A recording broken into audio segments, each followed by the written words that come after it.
Bonsoir à tous, bienvenue dans notre émission, votre projet pour la Réunion. La dernière fois, avec nos deux invités, Guy Roger et Patrick Singani, on avait terminé sur la souffrance. Et on avait fait la transition pour aller vers la spiritualité. Bonsoir Patrick Singani, bonsoir Guy Roger. Bonsoir Gismi. Bonsoir, Bonsoir Patrick. Bonsoir Guy. La question c'est... J'ai réfléchi à me dire comment on allait essayer de donner une définition de la spiritualité. Mais c'est complexe. D'accord? Alors, ce que je vous propose, est-ce qu'on peut essayer de lister un petit peu les postures que nous avons dans la vie de tous les jours, qui est quand même une posture, qui peut être une posture également spirituelle? Alors, tu me permets de commencer. Merci Guy. Avant d'aborder ce sujet qui est extrêmement important, il conviendrait peut-être de faire un distinguo, puisque nous manions des termes, faire un distinguo entre spiritualité et religiosité. Alors, parce que là, nous sommes directement dans mettons, quelque chose qui finalement singularise notre spiritualité réunionnaise, parce que je pense qu'il existe une spiritualité réunionnaise. Mais effectivement, faire un distinguo. Après, on peut, à ce moment-là, comme tu le suggères, dire ce que pourraient être les formes que nous expérimentons chacun, s'agissant de la spiritualité, notamment dans notre ici. Mais effectivement, déjà, faire en sorte de distinguer ces deux termes. Alors, quelle est la définition de la religion? Quelle est la différence entre religiosité et spiritualité? Voilà. Quelle est la différence entre les deux? C'est-à-dire que moi, je vois dans les deux quelque chose qui relie. Spiritualité, ça veut dire déjà quelqu'un qui se pose des questions sur sa vie. Il veut savoir c'est quoi la mort, qu'est-ce qui se passera après, pourquoi je suis comme ça, pourquoi... Tout son comportement, s'il commence à se poser des questions là-dessus, sur les choses qu'il ne comprend pas, il sort de l'enclave matérielle, où il est coincé dedans les choses qu'il répète. La religion nous apporte aussi ça. Sauf que la religion conditionne l'esprit à une enclave où tu es fermé dans un carcan. Mais la spiritualité, tu es ouvert. La perception, si tu continues à chercher pour toi-même, tu restes ouvert. Tu n'as pas de croyance. Tu t'ouvres à quelque chose qui te donne une perception qui s'élargit sans que cette perception se réfrène. Oui, tu vois. Je suis pratiquement d'accord avec ce que vient de dire Guy et je le remercie. On va dire un peu plus simplement que la religion, pour être un peu plus rapide, la religion c'est, alors on va dire avec les mots laïques, un dogme, des rituels et un cadre assez strict. Ça d'ailleurs conforte la religiosité. La spiritualité, comme il vient très bien de le dire, c'est quelque chose de l'intime. On se met en situation de cherchant et à s'interroger. La religion, ne pas oublier que la religion au départ, en tout cas d'un point de vue étymologique, ça veut dire relier. Relier qui? Tout le monde. Donc effectivement, si on devait d'emblée dire notre singularité, c'est que nous avons une acception de la religiosité bien plus large qu'ailleurs. Voilà, on pourrait peut-être déjà commencer à dire ça. Voilà. Je voudrais juste donner une petite remarque sur ce que tu as dit. Quand tu dis relier, la religion c'est relié, c'est vrai. Mais je ne pense pas que c'est relié ensemble avec les autres. Je crois que c'est quelque chose, un lien entre ce qui est mystérieux et soi. Tu vois, c'est de trouver la capacité, la force. La religion, c'est ça. C'est de trouver la force pour découvrir la vérité. Et ça, c'est religieux. Le mot religieux, elle a toute sa beauté aussi. Tu vois, c'est de trouver la capacité pour voir qu'est-ce qu'il y a au-delà de tout ce que tu ne sais pas. Guy, il faut tout de suite préciser. Sinon, on peut aller un peu trop loin. La religion est effectivement, comme tu dis, toi tu préfères le mot carcan. Moi je dirais pas ça. C'est un dogme religieux qui est là depuis souvent des siècles, et c'est un cadre. C'est un cadre dans lequel en fait on apporte un certain nombre de réponses aux cherchants. La spiritualité, revenons-y, la spiritualité est différente. Je dirais même radicalement différente, puisqu'elle est du domaine de l'intime. Elle n'est pas subvertie par, je dis le mot à dessein, par un dogme, par un cadre. C'est-à-dire que dans la spiritualité, on va rencontrer les questions reliées à quoi? À la transcendance. Dans la religion, on va parler de Dieu ou des dieux. La spiritualité, c'est plutôt la transcendance. C'est la grande différence entre les deux. Voilà. Alors, si j'ai essayé de chercher un petit peu, j'ai regardé un petit peu sur Internet. Pour Internet, la spiritualité, c'est la quête intérieure. Et la religion, c'est des manifestations extérieures. D'accord? Globalement. Et là, j'ai choisi des mots pour bien, je dirais, caractériser la chose. Non pas pour dire que je donne une dimension réduite à l'autre ou plus large. Non, non. C'est juste pour dire, voilà, la religion, c'est on manifeste une foi, une croyance à travers une pratique. C'est ça. Alors que la spiritualité, c'est, comme vous l'avez dit si bien tous les deux, c'est de partir à la quête de quelque chose qu'on sait que de toute façon, c'est sans fin. Ah oui. D'accord? Voilà. C'est carcan, dogme, on en revient à ça, c'est de se dire qu'est-ce que on est en train de chercher. Pourquoi on réfléchit. Et entre les deux, on l'a vu au fil du temps que, au fil de l'histoire du monde, qu'on s'est souvent trompé. Parce que on a voulu imposer la religion comme la seule réflexion. D'accord? Et c'est ça qui a fait qu'on a emprisonné les esprits. Alors comment, aujourd'hui, se positionner par rapport à ça pour se dire qu'on est dans une réflexion, dans une quête, que ce soit au niveau de la religion ou au niveau de la... Alors, parce que je voulais juste terminer là-dessus, oui. La religion, la spiritualité intègre aussi la religion. Oui, ce sont des emprunts. Chez nous, à La Réunion, pour revenir à notre ici, ce sont essentiellement des emprunts alors, comparativement à ce qui se passe dans le reste du monde. Nous sommes un lieu hybridé. Alors souvent on parle de métissage, mais c'est surtout un lieu hybridé.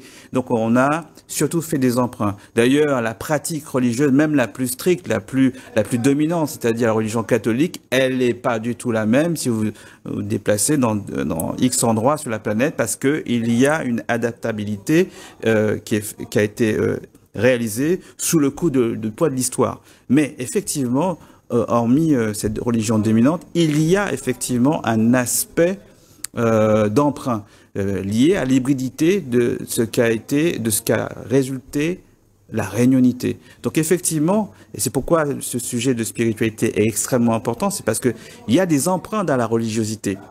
Et il faut faire une distinction entre spiritualité et mysticisme réunionnais, car il en existe. Ok, voilà, donc je pose là 3 termes qui sont à mon avis assez distincts, mais qui finalement s'interpénètrent dès lors qu'on s'interroge en tant que réunionnais.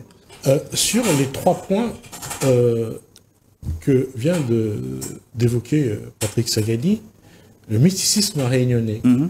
Et c'est pourquoi j'ai voulu qu'on essaye de définir au départ, parce que on a mis tout et n'importe quoi dans le sorcier, le guérisseur, le devineur, le...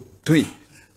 Oui, il y a plein de postures, hein. Et sans compter toutes les postures qui viennent se rajouter avec la migration hexagonale, où là, franchement, on est carrément dans quelque chose de très construit. On a à la fois le mysticisme d'ailleurs, hein, notamment le chamanisme, et puis on a toutes ces formations sur Facebook et ailleurs, et là avec des choses extrêmement construites, parce qu'on a bien, de l'extérieur, on a bien compris que ici, on a affaire à des individus qui en fait, se définissent par le croire, le fameux croire en quelque chose. Donc, il y a la matière, finalement, à convaincre les gens qui ont soif de croire.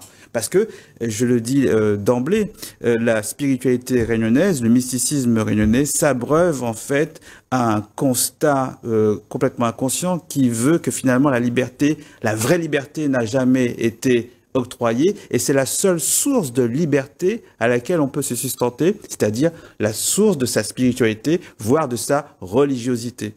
Voilà. Et ce que je trouve intéressant, c'est que ce petit caillou de 2500 km² a accueilli des gens venant d'Europe, d'Afrique, d'Asie, chacun avec une façon de concevoir les choses, la vie, et on est toujours ensemble depuis quelques bonnes vingtaines de générations.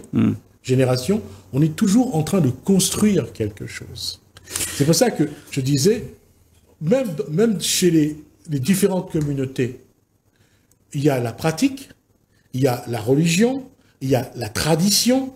Donc, et souvent, ces trois éléments se mélangent. Oui, enfin, je suis un petit peu en désaccord avec la façon dont tu as présenté initialement les choses, pas le reste, hein. Ouais. C'est juste le tout début. On n'est pas arrivé ici. On a été très souvent déportés. D'accord. Et quand on a été immigrants, mais contraints.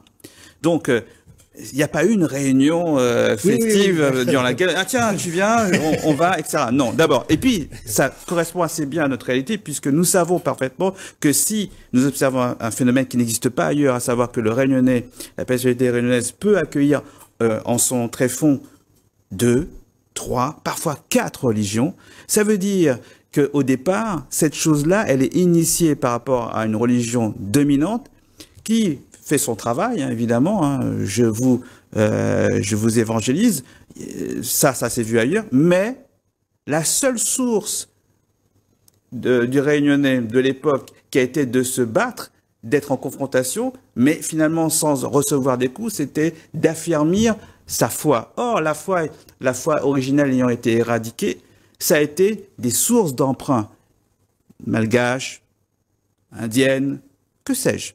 Donc, ce que je veux dire, c'est que au départ, ça s'est pas fait à la bonne franquette, absolument pas. C'est-à-dire que bien souvent, le visiteur, même un peu distrait, qui commence à se poser des questions, quand on lui dit, écoutez, en fait, ce que vous voyez comme très beau, ça a été la résultante de grandes et de vives confrontations et de tragiques Souffrance. et de grandes souffrances. Donc, s'il y a 2, voire 3 religions en une personne qui va finalement faire 1 million de prières, mais pour honorer un seul Dieu, si j'ai bien traduit l'expression créole, eh bien, effectivement, réunionnais, eh bien, il n'y a pas forcément quelque chose d'apaisé au départ. Il y a justement cette posture de cherchant, ce tragique, c'est cette façon de se dire dans l'intime. On voit ça pertinemment quand quelqu'un se met à danser le maloya, cette chose qui descend d'un coup.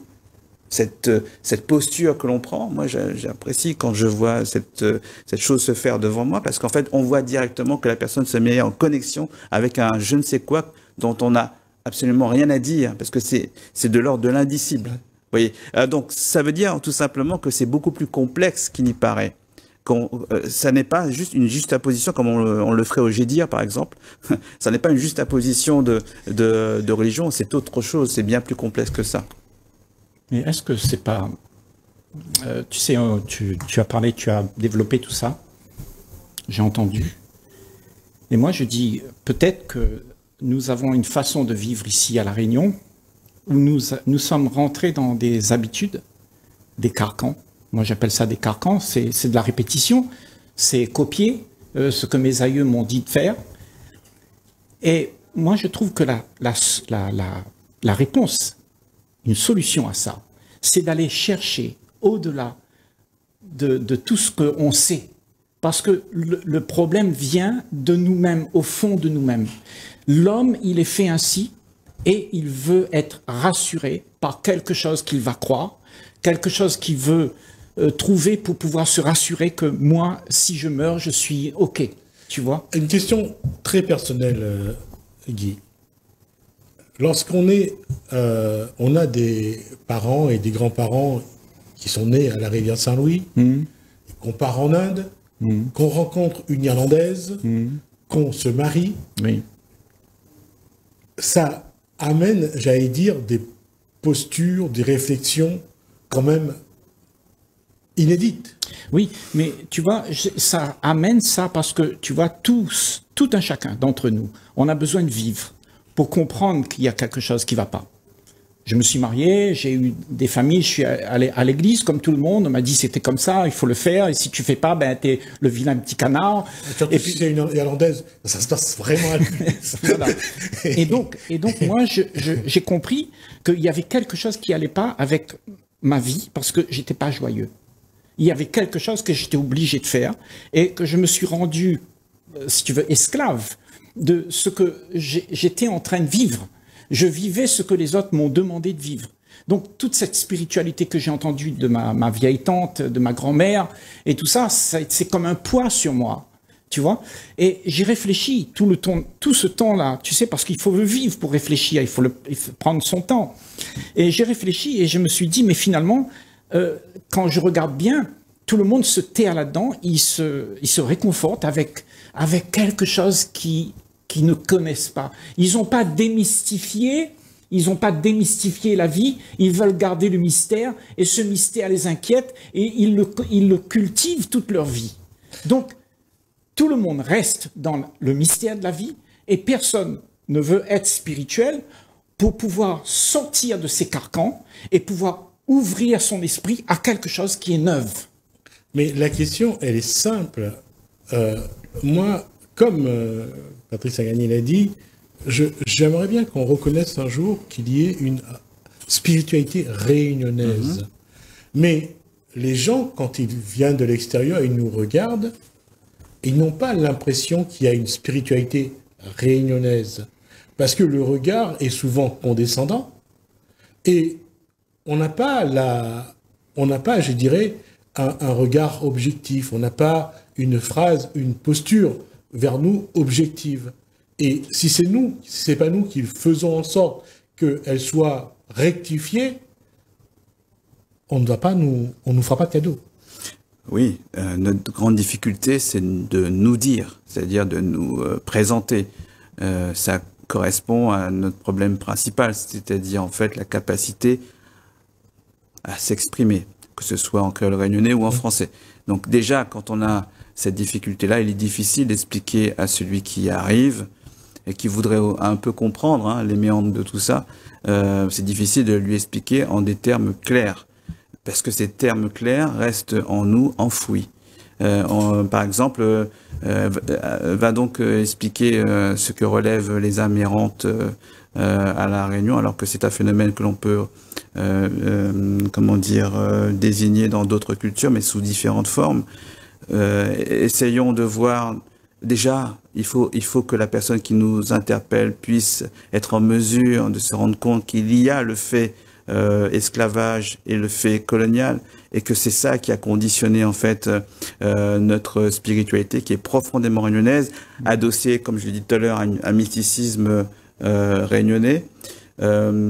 Il y a l'incapacité,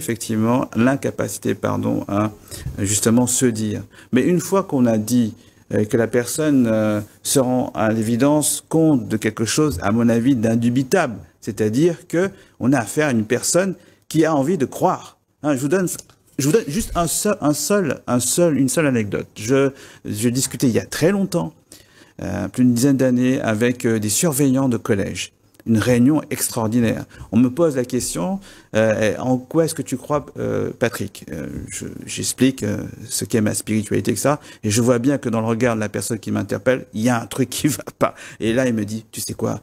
Maintenant, je suis dans la religion malgache. Je dis, ah bon? Alors pourquoi? Tu étais où au départ? J'étais malbar. D'accord. Mais pourquoi tu as fait le pas? Parce que c'est plus fort. C'est plus puissant, c'est plus... Et là, je l'écoute et j'attends la réaction des autres qui sont alentour. Et là, ils acquiescent. Ça se passait à Sainte-Suzanne. Ça te dit? Donc, ce que je veux dire, c'est que quand on a ce type de réaction, c'est là qu'il faut s'interroger d'abord en nous-mêmes. Voilà. Alors, avant de laisser la parole, il nous reste 2 minutes, Guy. C'est ce qu'avait dit tout à l'heure. C'est vrai que on a construit des rites, des pratiques, des traditions, et on les a élevés au rang de dogmes. C'est ça. Oui, mais ça se fait partout sur la planète, ça. Oui. C'est pas seulement à La Réunion. Non, Qui a fait ça? C'est l'homme. Oui. Et toi et moi, nous sommes des hommes. Oui. Donc, tout ça, ça vient des hommes. Oui. Nous sommes des hommes. Si on peut se comprendre soi, on peut comprendre le monde entier.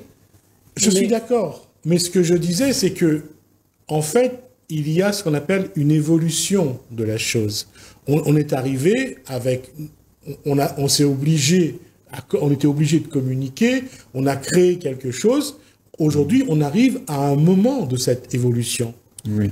Où en est-on à ce niveau de notre évolution, oui. Et quel doit être notre chemin après? Okay. C'est ça la question. Tu vois, le problème, c'est que nous avons évolué, effectivement. Avant, on faisait la messe à l'envers. Tu sais, le dos Maintenant, on a changé. Maintenant, tu sais, maintenant, c'est LGBT.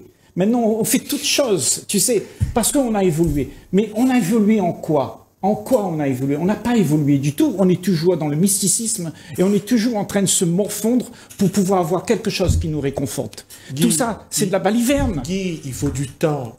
Ben justement, le temps, justement, c'est ça. C'est ça que nous avons pris pour nous sauver. Et le temps, depuis des millions d'années, on essaye de se sauver avec le temps. Guy, il faut du temps à l'individu pour cheminer mentalement, au niveau d'esprit, au niveau de la philosophie, au niveau de la spiritualité. L'homme est toujours en quête de quelque chose. Certes. Et c'est là où je crois que la posture réunionnaise, le mysticisme réunionnais ou la spiritualité réunionnaise, elle a besoin d'évoluer, de se nourrir de tous les apports. Mais il faut déjà dire, d'une reconnaissance. Il faut dire où est-ce qu'on en est aujourd'hui. Non, tu vois, tout ce qu'on est arrivé à être aujourd'hui, c'est une confusion totale de toute pleine religion, d'histoire qu'on se raconte. Et en fait, on n'est jamais heureux. On est là pour prendre le temps pour comprendre. On va comprendre. C'est l'exercice c'est justement qu'on s'impose. Ouais. Et il faut qu'on prenne le temps de comprendre d'abord. Et de se comprendre aussi pourquoi on en est là. Chacun, de pouvoir s'écouter, pour pouvoir laisser les choses fleurir, parce que chacun d'entre nous, on a à dire quelque chose. Même le petit voyou là-bas, il aura quelque chose à nous dire. Le riche là-bas, il aura quelque chose à nous dire. Et pour pouvoir laisser l'autre emmener son truc. Et peut-être qu'on apprendra quelque chose de ça. Alors, on l'apprendra la semaine prochaine, lors de la prochaine émission. Et là, j'aimerais vraiment qu'on essaye de voir, qu'on soit capable de dire, de 1563 à aujourd'hui, nous avons suivi un chemin. Et ce chemin-là, on va essayer de le comprendre. D'accord ? Merci Guy Roger, merci Patrick Sagani.